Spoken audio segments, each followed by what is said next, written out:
사람을 위하여 세상을 볼 땐 만족하니였었네. 우리 찬양 드리고 시작합니다.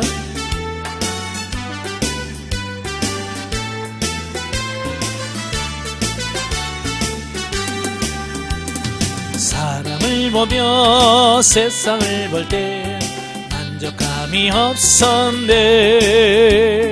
나의 하나님 그분을 뵐 때 나는 만족하였네. 저기 빛나는 태양을 보라, 또 저기 서 있는 산을 보아라. 천지 지으신 우리 여호와 나를 사랑하시니 나의 하나님 한 분만으로 나는 만족하겠네. 사람을 보며 세상을 볼 때 만족함이 없었네. 나의 하나님 그분을 뵐 때 나는 만족하였네. 동남풍아 불어라, 서부풍아 불어라.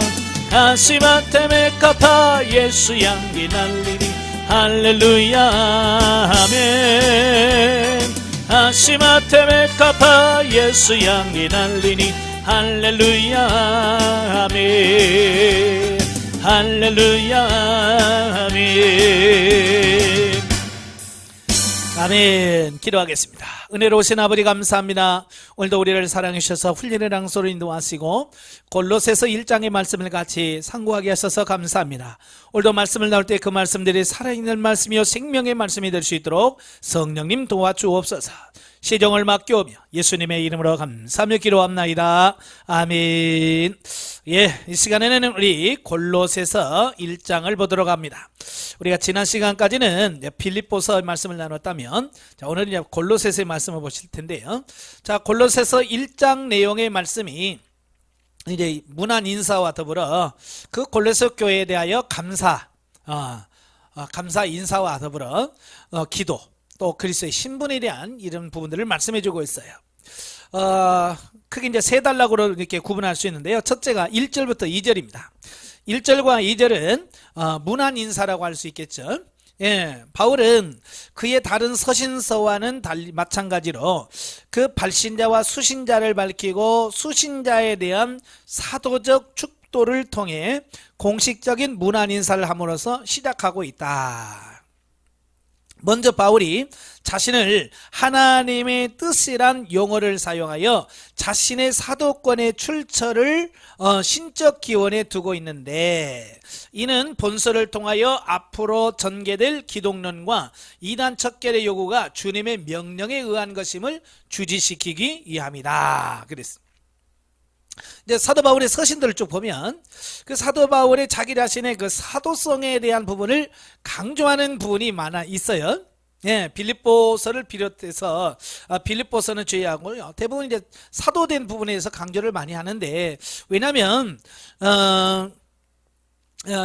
사도 바울의 그 사도성에 대한 어떤 부인하려고 하는 성향이 있었기 때문에 그렇다라고 하는 거예요.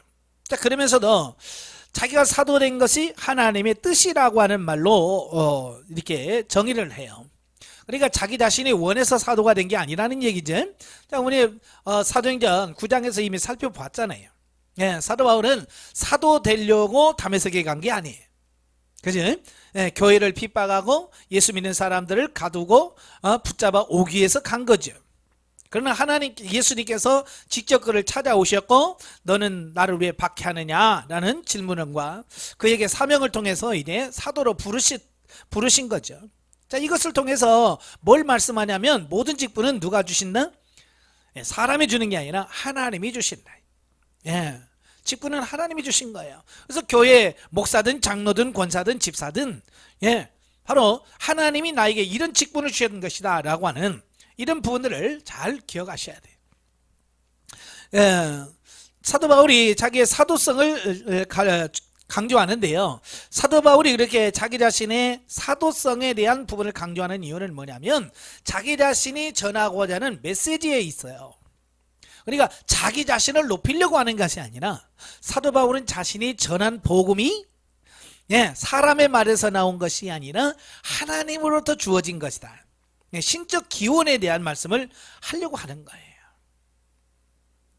자, 한편 수신지인 골로새 교회는 바울이 직접 설립한 교회도 아니고 직접 방문한 적도 없었대.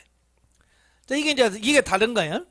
다른 교회는 일반 교회, 물론 로마 교회도 마찬가지겠지만 로마 교회도 사도 바울이 직접 개척한 교회는 아니에요. 이 골로새 교회도 마찬가지예요. 사도 바울이 직접 가서 개척한 교회도 아니고 한 번도 가본 적이 없어요. 그럼에도 불구하고 그 교회에 문제가 있다는 것을 발견하게 되지. 그래서 편지를 쓰는 거예요.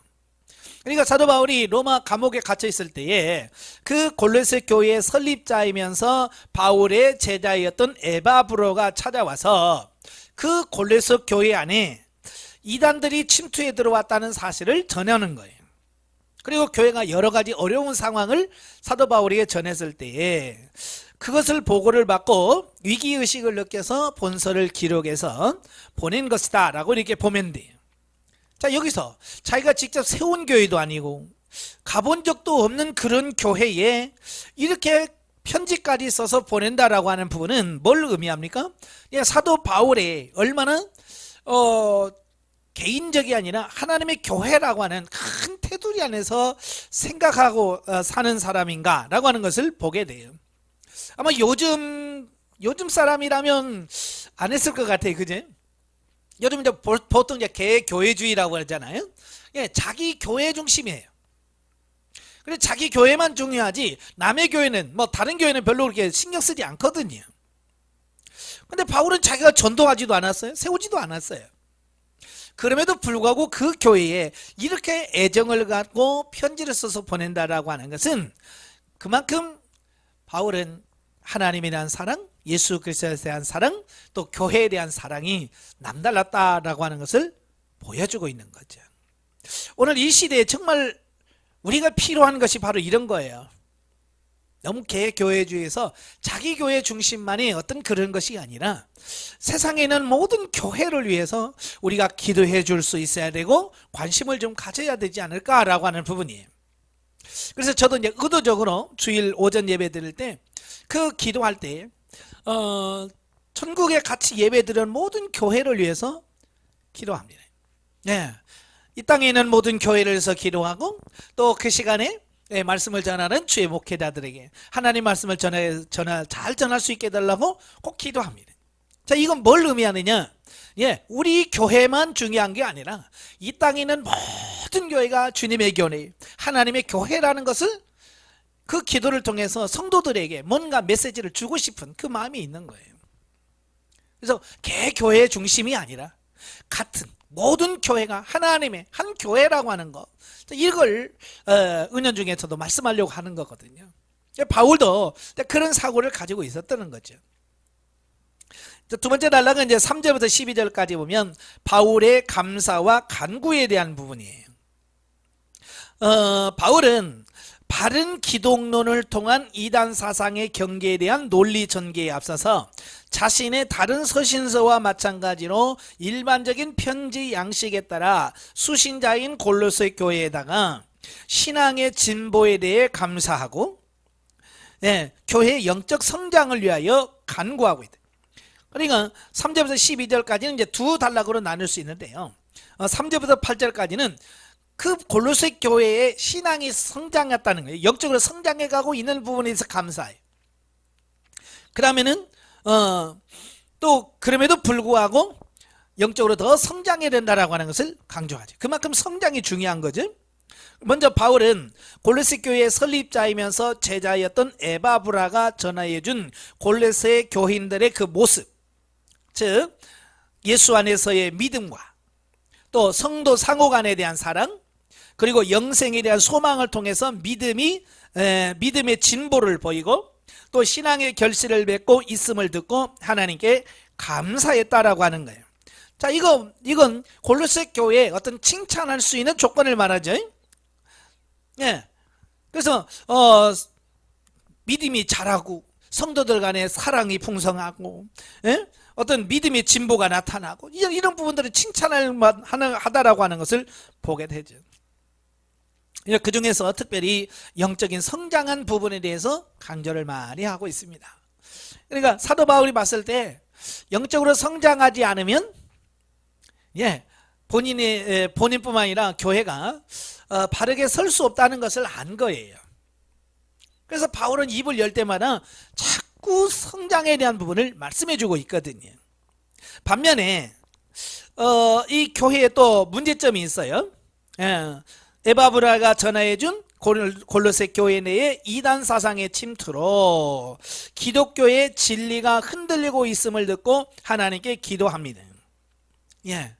참 어디까지나 이단이 참 문제죠. 예나 지금이나 교회사 속에서 이단이 없었던 적은 한 번도 없어요.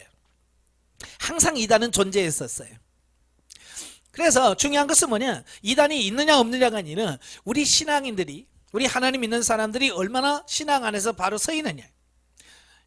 신앙 안에서 바르게 서 있으면 이단이 아무리 뭐래도 거기 넘어가지 않죠. 문제는 뭐냐, 이 넘어가는 사람들이 있더라는 거예요. 사실 교회 안에 이단이 들어온다면 참 어렵거든요. 왜 바르게 하려고 해도 이단이 자꾸 잘못된 이런 사고를, 이런 신앙을 자꾸 가지고 들어오는지 모르겠어요. 예전에 안양에 있을 때도 참 어려운 분이 한 분 오셔서 열심히 신앙생활 하시고 영성훈련도 잘 받으시고 잘 성장하셨어요. 근데 어느 날 이분이 어느 곳을 잘못 다녀오셨어요. 다녀오시더니 계속해서 하는 말이 뭐냐면 모든 걸 귀신 탓으로 다 돌려요. 뭘 하든 다 이건 귀신 때문이라고 그러니 모든 것을 귀신 탓으로 돌려요. 또한 그러고 나더니 나중에는 뭘 말하냐면 이 각에 흐르는 저주를 끊어야 된다는 얘기를 해요. 그래서 제가 설교 시간이나 또 개인적인 권면의 시간을 통해서 저 각에 흐르는 저주가 성경적이지 않다, 성경적 근거와 함께 우리 교단 내에서 그 각에 흐르는 저주가 아니라는 거 결정되는 이런 부분들을 알려줬고 전해줬어요. 그럼에도 불구하고요, 끝까지 그걸 안 받아들이더라고요. 그래서 자기만 그냥 안 받아들이면 괜찮은데 다른 사람들까지 계속 괴롭히는 거예요. 옆에 있는 성도한테 다 귀신 때문이라고. 그리고 그 말을 들은 성도는 또 시험 들고, 이게 반복적으로 되어지는 거예요. 참, 그래서 이 잘못된 사상을 교회 안에 들어오면 얼마나 교회가 힘들고 어려워지는지에 대한 부분은 이미 경험해 봤어요. 그러니까 이 에바브라도 교회를 하다 보니까 이단이 들어와서 너무 힘들게 하는 거예요. 그러니까 오직 에바브라가 힘들었으면 감옥에 있는 바울을 찾아가서 상의를 했을까요? 그죠? 이단은 하여간 골치 아파요. 그래서 중요한 것은 뭐냐, 이단에 넘어가지 않도록 하는 게 제일 중요해요. 일단 넘어가면 그 다음부터는 돌이킨다는 게 참 힘들어요. 그 신천지에 빠진 사람들 말 있잖아요. 그들을 개종시키려고 얼마나 많은 2당 3당소에서 많이 합니까? 그런데 거기까지 데려가기가 무지막지하게 힘든 거예요. 일단 들어오면 개종이 되는데 거기까지, 근데 가기까지가 엄청 힘든 거죠. 이게 한번 잘못되어진 신앙이 들어가면 그렇습니다. 여러분도 항상 이단에 빠지지 않도록 정신을 차려야 됩니다. 대부분의 사람들이 나 같은 사람은 이단에 안 빠질 거라고 장담을 하잖아요. 이단에 간 사람들 다 같은 생각을 했어요. 자기가 그래 이단에 빠질 거라고 생각하면서 간 사람 아무도 없을 거예요. 나는 괜찮아, 나는 아무 문제 없을 거야 라고 했던 분들이 다 거기 있는 거거든요. 그러니까 과신하지 말라는, 자기 자신은. 그래서 골로새 교회를 위해, 교인들을 위해서 기도하는 내용이 나오는데요. 첫째가 뭐냐, 신령한 지혜와 총명을 주어 하나님의 뜻을 바로 분별할 수 있기를 위해서 기도합니다. 쉽게 말하면 영적 분별력을 위해서 기도하는 거지. 왜 이단에 빠지겠어요? 분별력이 없으니까 빠지는 거죠. 그래서 에베소서 1장 17절에서도 지혜와 계시의 영을 주사 그러잖아요. 분별력을 주셔야 돼. 하나님께서 분별의 영을 허락해 주셔야 우리가 영을 분별할 수 있게 되어지는 거예요. 그래서 사도 바울이 이제 골로새 교인들에게 바로 이걸 달라고 기도하는 거예요. 분별력을 달라고.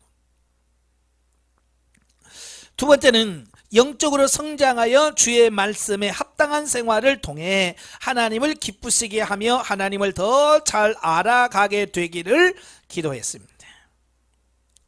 자, 여기서 중요한 것이 뭐예요? 영적으로 성장하여. 어린아이에게 아무리 얘기해도 사라지지 않는 부분이 많거든요. 왜? 어리기 때문에. 어린 사람은 아무리 얘기를 해도 그 말이 무슨 의미인지를 잘 못 알아듣습니다. 성장해야만 그 말이 이 말이구나, 이걸 이해가 되어지는 거지. 그러니까 어렸을 때 보면 부모들이 그러잖아요.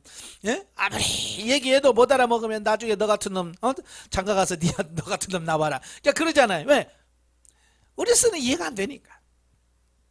그러나 어른이 돼서 결혼해서 애를 낳아보면 그때서야 부모의 마음이 이해가 되잖아요. 그때 아버지의 마음이 이랬었겠구나, 그때 엄마의 마음이 이랬었구나. 그때서 이해가 되는 거죠. 성장하니까. 사도 바울도 그 영적인 어린아이 신앙으로는 이해가 안 된단 말이에요. 그래서 영적으로 성장해야 된다, 잘 알아. 그래서 계속 성장에 대한 부분을 말씀해 주고 있는 거거든요. 세 번째로 성도의 삶 가운데서 인내와 오래 참음과 기쁨과 감사 등이 하나님의 능력이 나타나기를 기도한 것이다. 자, 여기서 성도의 삶 가운데서 인내와 오래 참음, 기쁨과 감사, 이건 뭐예요? 하나님을 믿는 사람의 삶을 말합니다. 오늘날로 말하면, 쉽게 말하면 영성이 형성되어져서 영성적 삶을 사는 걸 말해요. 그러니까 단순한 지적이나 어떤 이런 부분이 아니라 삶을 통해서 변화되어진 삶, 영성이 덧입혀지는 그 삶이 나와야 된다. 자, 이 이야기를 하고 있는 거예요. 영성이 덧입혀져서 그 삶이 나오지 않으면 의미가 없지요. 오늘도 마찬가지예요. 저와 여러분이 훈련을 받고 성장해서 수리자 과정을 하지만 우리가 영적으로 성장해서 변화된 삶이 나타나지 않으면 우리의 영성은 엉성이 되는 거예요. 진짜 영성이 안 되는 거예요. 삶까지 완전히 변화돼야 돼요. 자, 성도는 말씀 속에서 계속 성장하며 열매 맺는 그리스도인의 삶을 살아야 한다. 사도 바울은 아무리 봐도 성장하지 않으면 안 된다는 걸 아는 거예요. 그래서 사도 바울의 서신 기록한 순서들을 쭉 보면 갈수록 뭘 강조하냐? 성장에 대한 부분을 강조해요. 잘해야 된다. 왜? 아무리 설교를 하고 아무리 교육을 시켜도 잘하지 않으면 의미가 없다는 거예요. 한계가 있다는 거예요. 그래서 계속해서 사도 바울은 성장해야 된다, 잘해야 된다, 이걸 말씀해 주는 거예요. 오늘날도 교회도 마찬가지예요. 세상에 많은 교회가 있지만 정말로 영적으로 성장한 부분, 영적인 성장과 성숙을 위해서 정말 목회하는 교회가 드물어요. 그래서 성장한 모습이 나오진 않지요. 그래서 우리가 영적으로 성장, 성숙해야 됩니다. 즉 골로새 교회가 그러했던 것처럼 우리의 믿음의 진보를 모든 사람에게 나타내 보임으로써 자신뿐만 아니라 우리의 영향권 아래에 있는 모든 이들이 구원받게 해야 한다. 우리 주변에 아직도 하나님을 알지 못하는 사람들이 많이 있어요. 자, 그들에게 우리가 어떻게 해야 돼요? 영향력을 끼쳐야 되겠죠. 그 어떻게 영향력을 끼칩니까? 우리의 삶을 통해서 보여주는 거예요. 자, 저와 여러분들은 우리가 성경과 기도, 말씀을 통해서 하나님에 대해서 우리가 이해를 하잖아요. 성장한 사람들은 이제 하나님과 직접 교제와 성령님과 교통을 통해서 하나님을 알지만, 지금 하나님을 모르는 사람들은 아무리 성경 얘기해도 못 알아듣잖아요. 왜냐하면 우리는 생명의 말씀이라고 생각하는 이 성경도 그들은 뭐라고 생각하냐면 하나의 책이에요. 그냥 일반 소설책이나 이 성경책이나 다를 바가 없어, 그들의 눈에는. 그러니까 이 성경 말씀은 야, 성경에 이렇게 돼 있어 라고 말해도 그들은 의미가 없는 거예요. 그래서 그들에게 우리가 하나님을 보여줄 수 있는 방법이 뭐냐? 우리의 삶을 통해서 보여줄 수밖에 없어요. 바로 예수 믿는 사람은 이렇게 사는 거야, 하나님을 믿으면 이렇게 되는 거야 라고 우리의 삶을 통해서 변화된 삶을 나타냈을 때 그들이 우리를 통해서 뭘 봐요? 하나님을 보는 거예요. 나의 삶을 통해서 예수님을 보는 거예요. 그러니까 우리 삶이 엉망이어갖고는 안 되겠죠. 그래서 먼저 믿는 우리가 변화되고 새로워져야만 믿지 않는 자들에게 복음을 전해서 그들의 영혼을 세울 수 있게 되어지는 거예요. 그래서 먼저 우리가 변화되어야 됩니다. 예수님이 바리새인들에게 그러잖아요. 맹인이 맹인을 인하면 둘 다 구덩이에 빠진다. 이 말은 무슨 말이에요? 너희가 백성을 인도하고 싶으면 먼저 눈이 열려서 맹인에서 벗어나야 된다는 거야. 그래서 내가 맹인이 아니어야 다른 사람 인도할 수 있지. 내가 맹인인데 어떻게 서로 맹인을 인도할 수 있겠는가? 없다는 거예요. 먼저 우리가 성장하고 성숙해지고 변화된 삶으로 나타내야 된다는 걸 기억하시길 바래요. 자, 세 번째 단락은 13절부터 23절까지인데요. 그리스도의 신분과 사역에 대한 말씀을 해요. 자, 보면은 본론의 첫 단락으로서 그리스도에 대한 바른 견해, 즉 그리스도의 신분, 곧 그리스도가 어떤 분이신지와 그분이 어떠한 사역을 하셨는지를 언급하고 있는데, 이는 요한복음의 서문과 히브리서 1장부터 3장과 더불어 3대 기독론이라고 부른다. 예.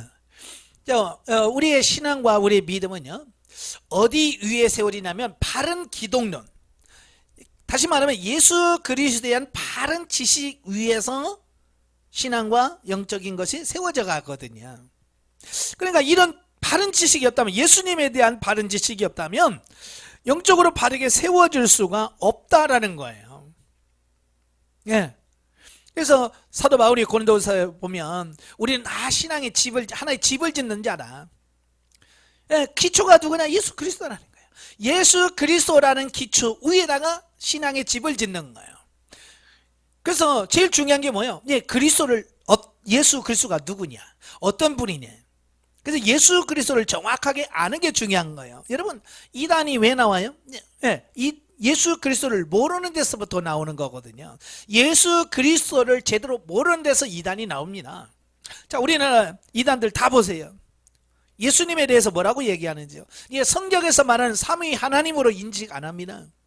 그래서 지가 재림 예수라고 그러고, 지가 성령이라고 그러고. 근데 그렇잖아요. 그래서 이 바른 지식이 필요하죠. 자, 본문을 좀 더 세분하게 살펴보면 13, 14절은 구속주가 되신 그리스도의 신분에 대한 말씀을 합니다. 예, 예수님이 바로 우리를 구원하신 그분이다. 그 다음에 만물의 창조주시는 그리스도의 권위, 15절부터 17절까지 말씀해주고 있습니다. 예, 그리고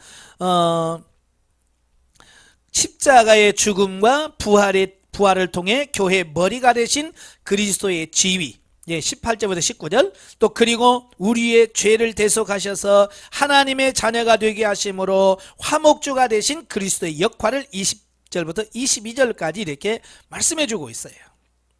자, 예수 그리스도가 누구냐? 우리의 구세주다. 그분은 창조주이시다. 또 그분은 우리를 위해서 죽으셨고, 죽으시면서 부활하셔서 교회의 머리가 되신 분이다. 그리고 그분은 우리 죄를 대속하셔서 하나님의 자녀가 우리를 하나님의 자녀가 되게 하셨다. 이걸 강조하고 있는 거예요. 바로 이 예수님의 사역, 이 기독론이라 그래. 자, 이 사역에 대한 정확한 이해가 있어야 돼요. 이제 이게 없다 보니까 많은 성도들이 어디에 빠지냐? 기복신앙에 빠지는 거예요. 이걸 모르니까 기복신앙. 그래서 예수 믿고 복 받으세요. 예수 믿고 사업 축복 받으세요. 예, 듣기는 좋지요. 그러나 거기에 뭐가 없어요? 예수가 바른 신앙이 없기 때문에 이단에 넘어갈 수밖에 없고 신앙에서 흔들릴 수밖에 없는 거예요. 그래서 예수님이 누구신가를 정확하게 아는 것이 중요하다. 예. 논리적이고 순차적으로 밝히고 있다. 그리고 그리스도 안에서 참 믿음 위에 굳게 서며 인내할 것을 권면함과 동시에 바울 자신이 바로 이 복음을 전파하기 위해 부름받은 복음의 일꾼임을 증거한다. 예.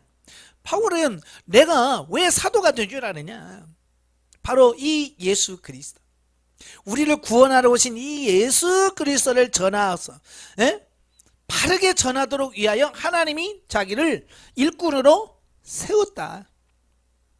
네, 이렇게 말씀해 주고 있습니다. 그럼 바울만 그럴까요? 아니죠. 오늘 예수 믿는 모든 사람들 동일한 사명을 가지고 바로 이 예수 그리스도를 증거하게 하여 우리를 부르신 줄로 믿습니다. 당시 골로새 교회 안에 침투한 혼합주의적 이단 사상은 기독교의 복음을 변질시켰고요. 그리스도에 대한 초대교회 신앙을 흔들어 놓았기 때문에 바울은 이를 경계하기 위하여 골로새 교인들에게 본서의 내용과 같은 기독론을 편 것이다. 예. 그래서 당시 골로새 교회에 침투한 이단의 정체는 율법주의 같은 유대적 요소를 지닌 것과, 지난 시간에 우리 빌립보서를 봤죠? 빌립보서를 봤을 때 빌립보 교회에서 이단과 골로새 교회에서 이단이 같아요. 두 가지인데요. 하나는 뭐냐? 유대주의적 율법주의자들이고 하나는 도덕 폐기론자들이에요. 예. 그러니까 유대주의적 율법주의자들이라고 하는 것은 뭐예요? 예, 유대인으로서 예수 그리스도를 믿고 중생함을 받고 구원을 받았어요. 그래서 교회 일원이 됐어요. 근데 그들은 뭘 버리지 못하냐면 율법을 못 버리는 거예요. 왜냐하면 어렸을 때부터 늘 들었던 게 율법이거든요. 어찌 보면 그들은 율법 및 율법대로 사는 것이 더 편해요. 왜? 어렸을 때부터 늘 그래 왔기 때문에. 그러니까 예수 그리스도를 믿고 교회 안에 들어왔음에도 불구하고 예수를 믿으면서도 뭘 못 버려요? 예, 과거 자기 자신이 갖고 있는 율법적 사고와 가치관을 못 버리는 거예요. 그래서 예수를 믿어도 예수만 믿어갖고는 안 된다. 할례 받아야 구원받는다. 예수 믿고 율법도 지켜야 된다. 그래야 구원받는다. 이렇게 강조하는 거예요. 우리는 오직 예수 그리스도로 말미암아 구원받는다라고 하잖아요. 근데 그들은 예수도 믿어야 되지만 율법도 지켜야 된다. 할례도 해야 된다. 근데 그리스도 외에 뭔 부수적인 걸 자꾸 추가시키는 거예요. 예, 가지 말라, 빼지 말라 그랬죠. 가감하지 말라는 거예요. 근데 이단들은, 이 유대적 율법주의자들은 가감하는 거예요, 자꾸. 그래서 이단인 거죠. 또 하나는 뭐냐? 천사숭배, 금욕주의, 헬라 철학의 영향을 받은 영지주의적 요소를 지닌 것. 예. 바로 이제 그 헬라 사상들을 그대로, 헬라 사상에다가 기독교를 혼합시킨 종교가 영지주의거든요. 예. 그러다 보니까 잘못될 수밖에 없죠. 그리고 그리스도를 완전히 무시하지는 않으나 인성만을 지닌 존재로 격화시킨 반기독교적 요소를 가진 것 등으로 규정할 수 있다. 예. 그들도 유대인들처럼 예수 안 믿은 게 아니에요. 예수 믿었어요. 그런데 성경에서 말한 완전한 하나님이시고 사람이신 인성과 신성을 가진 존재로 예수를 믿는 게 아니에요. 그들은 뭐냐? 인성만 지닌 존재로 격화시키는 거예요. 예수가 우리가 똑같은 인간이었다. 네. 하나님이 아니고 우리 인간이다라고 하는 어떤 이런 신성을 부인해버리는 이런 존재로 바뀌어버리는 거예요. 왜냐하면 헬라 사상으로는 이게 이해가 안 되는 거예요. 어찌 육신이 신이 된다, 영이 된다, 이게 헬라 사상으로는 이해가 안 되는 것들이거든요. 그러니까 이해가 안 되니까 그냥 한쪽으로 에이 이렇게 믿자. 자, 그래서 진리를 자기 편에서 이성으로 그냥 격화시켜 버리는 거예요. 자, 본문을 통해 우리는 오늘날에도 예수 그리스도의 신성을 부인하지는 않지만 완전한 신성을 거부한다든지 또 단지 예수님을 인간으로 탁월한 분이었다고 말하는 사상에 휩쓸려서 믿음에 떠나는 일이 없도록 하기 위해서도 바른 기독론 위에 바른 신앙을 정립해야 함을 교훈해 준대. 네. 가끔 우리 교회 안에서도 그래요. 예수님이 누구냐? 3대 성인 중에 한 명입니다. 뭐 이렇게 그렇게 말씀하시는 분도 계셔요. 아직 성경적인 진리적인 예수 그리스도를 아직 이해를 못하는 거지. 예. 성경리가 뭐래요? 그냥 아이고 예수님이 있었어요. 알아요. 역사 있었습니다. 그 정도지. 바로 그분이 나의 구세주고 하나님이시고 창조주이시고 이걸 믿지를 않는 거지. 그래서 중요한 게 뭐라고 그래? 기독론이 중요하다. 네. 기독론을 바른 기독론을 세우는 것이 정립하는 것이 매우 중요하다라고 하는 거예요.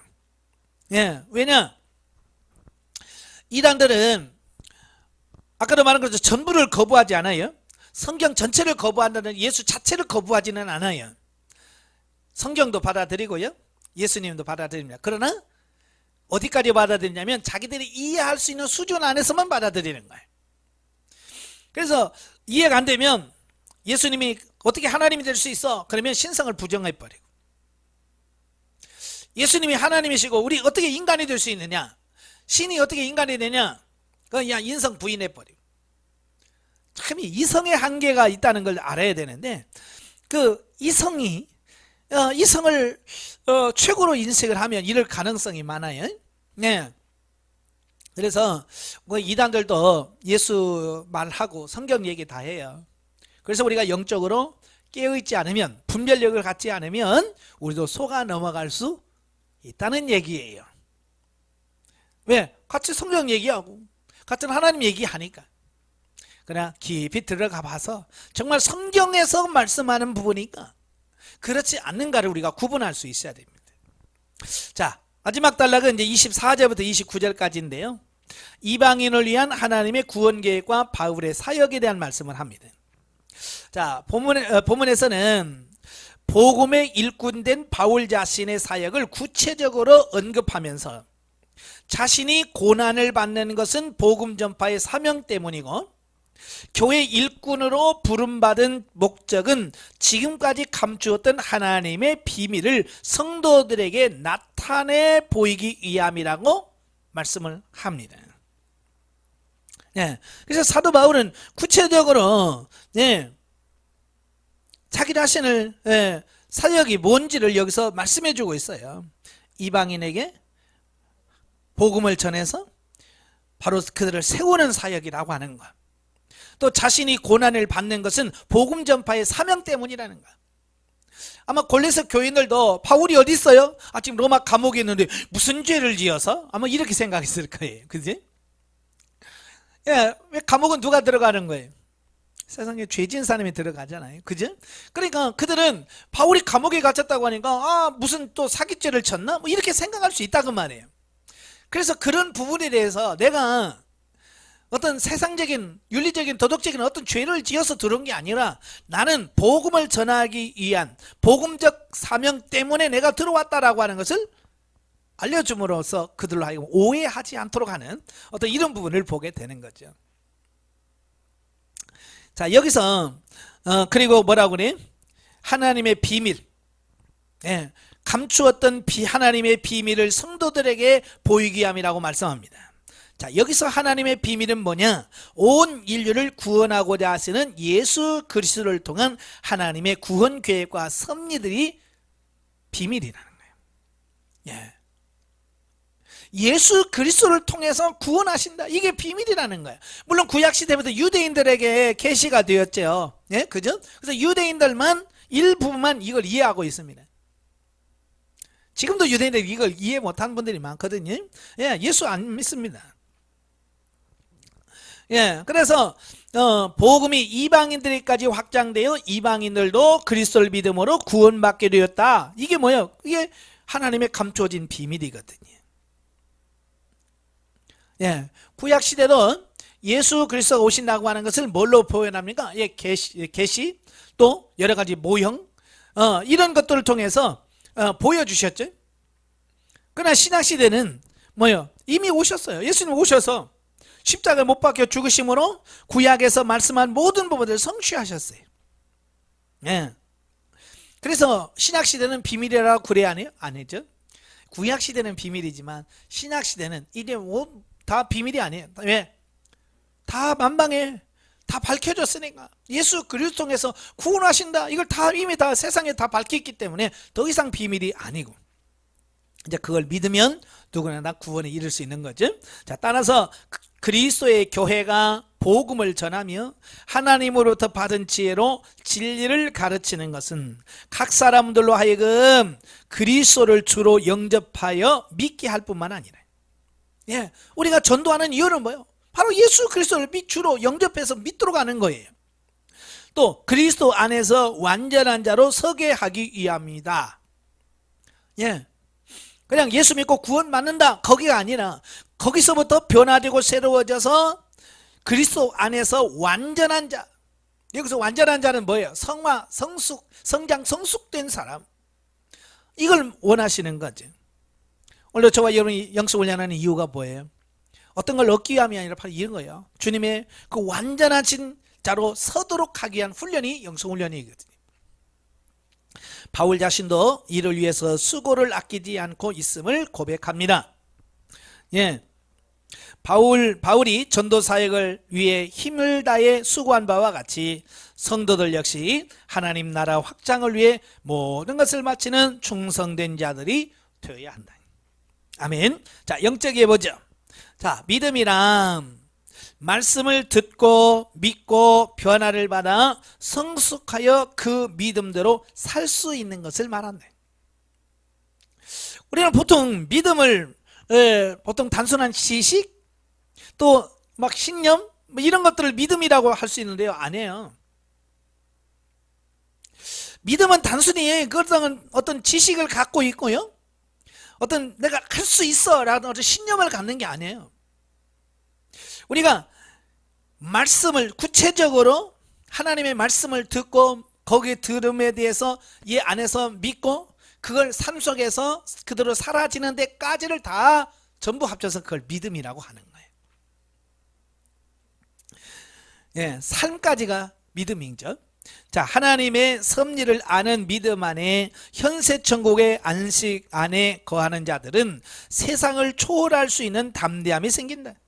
예, 이런 믿음을 가지면요, 세상에 감당할 수 없는 초월한 믿음을 갖게 돼. 사도 바울이 그래 있고 베드로가 그래 있고요, 바울이 그래 있고요, 예, 많은 순교자들이 그래 있고요, 지금까지 믿음의 선조들이 그러했어요.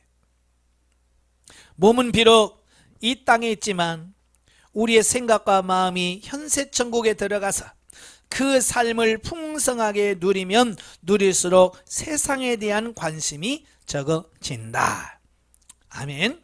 예, 우리가 영적으로 성장하면 성장할수록 세상에 대한 관심이 없어져요. 세상에 대한 관심보다는 더 영원한 저 천국에 대한 소망으로 가득 차게 돼요. 그래서 우리 안에 지금 어떤 생각을 갖고 어떤 소망을 갖느냐가 결국 내가 영적으로 바로 서 있느냐 그렇지 못하느냐가 결정되어지는 거예요. 다시 말하면 아직도 세상적인 것이 좋고 세상에서 사는 것이 좋으면 우린 아직 영적인 어린아이, 예, 성숙되지 못한 믿음 없는 사람의 삶이라고 볼 수 있어요. 그래서 사도 바울은 이 진리를 알고 나서 뭐라고 그랬어요? 이 모든 것을 다 배설물로 버려놓으라. 왜? 그리스도라는 지식이 가장 고상하다는 것을 알았기 때문이래. 그렇게 표현하고 있는 거지.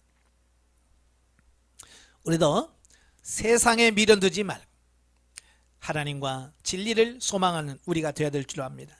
자, 사도 바울은 성령 안에서 신령한 지혜와 총명으로 하나님의 뜻을 아는 지식으로 채워지면 범사의 말씀대로 살 수 있다는 진리를 알았다. 아멘. 그래서 우리는 범사에 하나님을 아는 지식이 자라갈수록 환난과 고난이 오더라도 하나님의 뜻을 알게 되어 그 속에서 기뻐하고 감사하고 찬송할 수 있는 자가 될 것이다. 아멘. 우리가 영적으로 성장해야 된다는 부분을 많이 강조하고 들어서 알죠? 야, 어떻게 해야 성장하는가? 하나님을 아는 지식으로 자라가라. 하나님을 정확하게 바르게 아는 것, 여기서 안다라고 하는 말은 그냥 지식적인 부분을 말씀하고 있지 않아요. 아까 믿음이 삶까지 간다고 그랬죠. 바로 삶을 통해서 사라지는 데까지 가야 돼요. 그래야 하나님을 안다라고 말씀하고 있어요. 그래서 바른 진리 지식이 있어야 영적으로 성장 성숙해질 수 있다는 것을 인식하시고 더 아름답게 세워져 가시길 바랍니다. 또 자녀에 대한 부모의 사랑은 이 땅에서 하나님의 사랑을 가장 잘 보여주는 모형이다. 네, 아무리 하나님의 사랑이 크다 그래도 사람들 이해가 안 되죠. 네, 하나님의 사랑이 뭐 얼마나 큰데 도대체가. 자, 그럴 때에 그 하나님의 사랑을 가장 잘 보여주는 예표가 있는데 바로 부모가 자식을 사랑하는 거예요. 부모가 자식을 사랑하는 그것이 바로 하나님이 우리를 얼마나 사랑하는지를 보여주는 모형이에요. 부모와 자녀 간의 진한 사랑은 서로의 유익을 먼저 생각한다. 그죠? 진짜 사랑하면 자기 유익 구하지 않습니다. 자기만 생각하지 않습니다. 남을 생각하는 거예요. 예. 부모를 정말 사랑하면 자기 생각 안 합니다. 부모를 먼저 생각하는 거예요. 부모가 자식을 사랑하면요, 자기 생각 안 해요. 이와 같이 하나님과 우리와의 관계도 친아버지와 자녀의 관계처럼 밀접하고 애정 있는 관계가 되어야 한다. 하나님은 우리에게 적극적인 사랑의 대상이 되어야 한다. 아멘. 하나님과 친밀한 교제의 관계, 그런 사랑의 관계가 되길 바랍니다. 자, 오늘 빌립보서 1장을 통해서 우리가 찾아볼 수 있는 성경 계시 발전사적 이해. 자, 오늘 본문에 보면 이 소망이란 말이 몇 번 나와요. 이 소망이라고 하는 말이 나오는데요.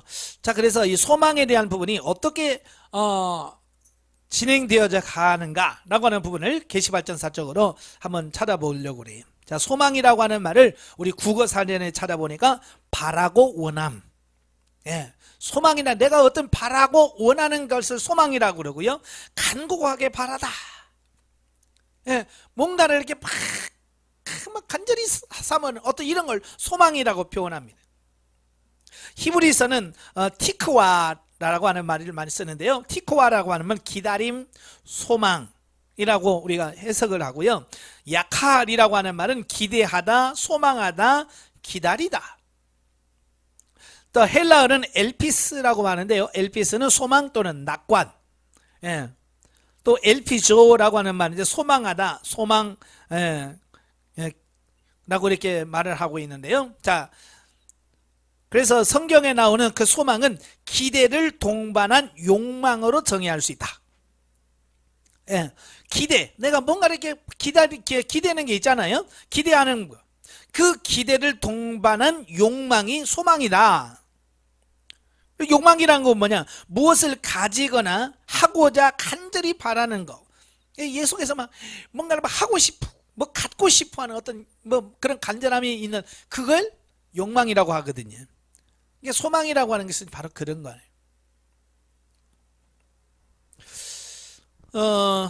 이 소망이라고 하는 말이 이 신구약 성경에 91회, 예, 91회 나옵니다. 자, 그런데 이 성경에 나오는 여러 소망들을 제가 이렇게 분류를 해보니까 크게 세 가지 소망이 있더라고요. 예, 차원이 소망의 3대 단계가 있는데요. 제 1단계가 뭐냐? 성경에 나타난 상당수의 소망은 개인적이며 일시적이며 땅에 속한 것이다. 자, 많은 사람들이 바라고 소망하는 것들이 많아요. 근데 그 바라고 원하는 소망들이 대부분이 어디 거냐? 어디에 있는 거냐? 그게 중요한 거예요. 바로 땅이란 말이에요. 땅. 세상. 우리가 살고 있는 이 세상에다가 모든 소망을 두고 사는. 이거 성경에 나와요. 예. 그래서 성경에 나와도 믿음이 연약한 자들은 소망을 어디다 둔다고요? 개인적이고 일시적이며 땅에 속한 것에다가 소망을 둡니다. 자, 그 예를 한번 살펴보면, 자, 룻기서 1장 12절에 보면 우리가 잘 아는 것처럼 그 룻기의 시어머니인 나오미가 그 베들레헴을 떠나서 어딜 갑니까? 모압으로 가죠. 왜 가요? 예, 자기가 사는 땅이 가뭄이 들었다는 거야. 흉년이 들었어요. 그래서 그들은 소망을 찾아서 먹는 것이 소망이죠. 먹고 사는 게 소망인 거예요. 그래서 모압으로 갑니다. 그래서 남편 죽고 자녀 죽고 두 며느리만 데리고 올라올 수밖에 없지요. 그러면서 12절에서 이런 말이에요. 내 딸들아 되돌아가라. 나는 늙었으니 남편을 두지 못할지라. 가령 내가 소망이 있다고 말한다든지. 여기서 소망은 하늘에 대한 소망이에요? 땅의 소망이에요? 땅의 소망이죠. 그가 말한 것처럼 오늘 남편을 두어서 자식을 낳는 어떤 육신적인 걸 말합니다. 땅의 것을 얘기하고 있어요. 예, 그러니까 소망도 우리가 신령한 것만 바라는 게 아니라 육신적이고 세상적인 게 있더라는 거예요. 자, 예레미야 31장 17절에 보면 너희의 장래에 소망이 있을 것이라. 너희의 자녀가 자기들의 지경으로 돌아오리라. 여호와의 말씀이니라. 그러죠. 자, 여기서 소망도 마찬가지예요. 바로 예레미야는 망해가는 이스라엘을 어떻게 하든지 하나님의 말씀을 전해서 망함에서 돌이키려고 했던 사람이거든요. 그래도 예레미야가 남유다가 망하는 걸 막았어요? 못 막았어요? 못 막았지요. 그러면서 예레미야가 70년 만에 다시 돌아올 것을 선포합니다. 여기서 말하는 소망이라고 하는 것은 뭐냐? 너희의 장래에 소망이 있을 것이다. 그래서 여기서 말하는 장래 소망은 뭐예요? 네, 바벨론 포로에서 다시 돌아올 것을 얘기하고 있어요. 그러니까 여기도 하늘의 소망이 아니라 땅에 대한 소망이에요. 현세. 그 다음에 사도행전 16장에 보면, 사도행전 16장 19절에 보면 그 여종의 주인들은 자기 수익에 소망이 끊어진 것을 보고 그러죠. 예, 사도 바울이 빌립보에 가서 귀신 들린 여종을 치유해 주죠. 그때 귀신 들렸던 그 여종의 주인이 소망이 끊어졌어요. 여기서 말하는 소망은 무슨 소망이에요? 예, 돈 버는 소망이죠. 예, 그동안 그가 귀신이 들려서 점을 쳤는데 귀신 나가서 더 이상 점을 못 쳐요. 그러니까 돈이 안 들어오는 거죠. 그래서 소망이 끊겨졌다. 여기서 말하는 소망은 돈이죠, 돈. 자, 그 다음에 디모데전서 6장에 보면 여기서도 비슷한 말씀이 나와요. 6장 17절이면 내가 이 세대에서 부한 자들을 명하여 마음을 높이지 말고 정함이 없는 재물에 소망을 두지 말고. 여기서 어디다 소망 두지 말라고요? 재물에다가. 왜 이런 말을 했을까요? 예, 대부분의 사람들이 재물에다 소망을 둔단 말이에요. 돈과 물질에 소망을 두고 산단 말이에요. 그래서 사도 바울이 야, 거기다 소망 두지 마라. 그건 진짜 소망이 될 수 없다라고 말하는 거예요. 그러니까 소망이라고 말할 때 대부분의 소망을 가진 사람들이 여기에 머물러요. 예수 믿는 사람이든 안 믿는 사람은 남 말할 것도 없이. 오늘 교회에서 신앙생활 하면서도요, 주로 하나님의 기복적인 어떤 그런 신앙을 갖고 있는 사람은 다 1단계 여기서 머물러 버리는 사람들이에요. 땅의 돈, 땅의 재물, 땅에서 잘되고 땅에서 부하고 땅에서 회복되어지는 이것만을 추구하며 사는 것은 그걸 진정한 소망이라고 생각하며 사는 사람. 1차적 소망. 이거 무시 못해요. 그러나 우리는 진정한 그게 소망이 되어서는 안 돼요. 자, 그런 1단계 소망을 가진 사람들이 조금 믿음이 들어갑니다. 영적으로 성장을 하게 되면 2단계 소망으로 바뀌어요. 2단계는 뭐냐? 하나님 혹은 그리스도께 소망을 둔다. 예, 땅과 현세, 돈, 물질의 소망을 두던 사람들이 영적으로 조금 성장을 하면 어디다 소망을 두느냐? 하나님께 소망을 두고 예수 그리스도에게 소망을 두더라라는 거예요. 자, 시편 37편 9절에 보면, 시편 37편 9절에 보면, 예, 진실로 악을 행하는 자들은 끊어질 것이나 여호와를 소망하는 자들은 땅을 차지하리로다. 여기서 뭘 소망한다고요? 여호와를 소망해요. 다른 게 아니라 여호와 그분에게 소망을 품는 자. 이제 소망의 대상이 땅과 재물이 아니라 이제 하나님으로 바뀌었어요. 또 시편 42편 2절 5절에도 같은 말씀을 합니다. 내 영혼아 하나님 곧 살아계시는 하나님을 갈망할지어다. 자, 그러죠. 그 다음에 5절 내 영혼아 어찌하여 낙심하며 어찌하여 내 속에 불안하여 하는고 너는 하나님께 소망을 두라. 그가 나타나 도우심으로 말미암아 내가 여전히 찬송하리로다. 11절에 똑같은 말씀. 내 영혼아 내가 어찌하여 낙심하며 어찌하여 내 속에서 불안하여 하는가. 너는 하나님께 소망을 두라. 어디다 소망을 두라고요? 하나님. 바로 하나님께 소망을 두라는 거예요. 구약에서도요, 영적으로 조금 성장을 하게 되면 소망이 땅이 아니라 하나님이 진정한 나의 소망이구나 바뀌어요. 구약만 그럴까요? 신약시대도 마찬가지예요. 신약시대도 골로새서 1장 오늘 본문 말씀이죠.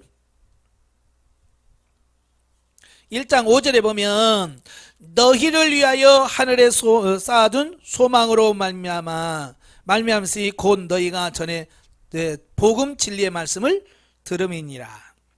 1장 27절입니다. 골로새서 1장 27절 보면 하나님이 그들로 하여금 이 비밀이 영광이 이스라엘 이방인 가운데 얼마나 풍성한지를 알게 하려 하십니다. 이 비밀은 너희 안에 계신 그리스도니 곧 영광의 소망이신. 누가 소망이라고요? 그리스도가 영광의 소망이다. 네. 구약에서는 하나님이 소망이라면 신약시대는 그리스도가 소망이다라고 말합니다. 자, 디모데전서 1장 1절에 보면 사도 바울이 자기 자신을 소개하면서 뭐라 그래? 우리 구주 하나님과 우리의 소망이신 그리스도 예수의 명령을 따라 그랬죠. 우리의 소망 대신 누구라고요? 그리스도. 하나님과 그리스도가 바로 우리의 소망이 된다. 이건 2단계입니다. 2단계 소망을 가진 자예요. 그래서 영적으로 조금 성장을 하게 되면 기복적인 이런 말에 별로 그렇게 끌리지 않아요. 하나님 예수 그리스도가 진정한 나의 소망이라고 하는 것을 깨닫게 되고 고백하게 됩니다. 자, 그 단계에서 머물면 안 되고요. 우리는 3단계 소망을 가지셔야 돼요. 그 3단계가 뭐냐? 새로운 세계를 소망으로 삼는다. 다시 말하면 이 땅에가 아니에요. 이 땅의 그 현세가 아니라 미래에 다가올 하나님의 나라, 그것이 진정한 소망이라고 하는 것을 보게 돼요. 자, 그래서 사도행전 24장 15절에 보면 그들이 기다리는 바 하나님께 향한 소망을 나도 가졌으니 곧 의인과 악인의 부활이 있으리라 하미니. 자, 여기서 말하는 부활은 뭐예요?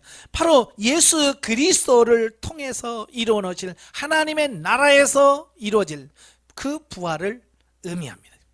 다시 말하면 계시록에 그 백보자 심판을 하기 전에 어때요? 악인과 의인들이 다 뭐 한다고 그랬어요? 부활한다고 그랬죠. 다 부활합니다. 그러니까 이 말은 결국 진정한 소망은 이 땅이 아니라 하나님의 나라가 소망이다. 자, 그 얘기를 하고 있는 거예요. 그 다음에 로마서 8장 24절. 자, 여기서 보면 우리가 소망으로 구원을 얻었음에 보이는 소망이 아니니 보는 것을 누가 바라리요? 만일 우리가 보지 못하는 것을 바라면 참으로 기다릴지니라. 자, 여기서 말하는 소망, 보이는 소망은 소망이 아니다. 보이지 않는 것. 보이지 않는 것은 뭘 말해요? 네, 우리가 육신의 눈으로 지금 바라볼 수 없는 영적인 거고 다시 돌아올 하나님의 나라, 영원한 하나님의 나라를 말하는 거야. 그러니까 이 눈에 보이는 이 세상을 바라는 것은 소망이 아니다는 거예요. 이 땅에서 잘 먹고 잘 살고 바라고 아무리 그래도 그건 소망이 아니라는, 진짜 소망이 아니라는 얘기예요. 그 다음에 에베소서 1장 18절에 보면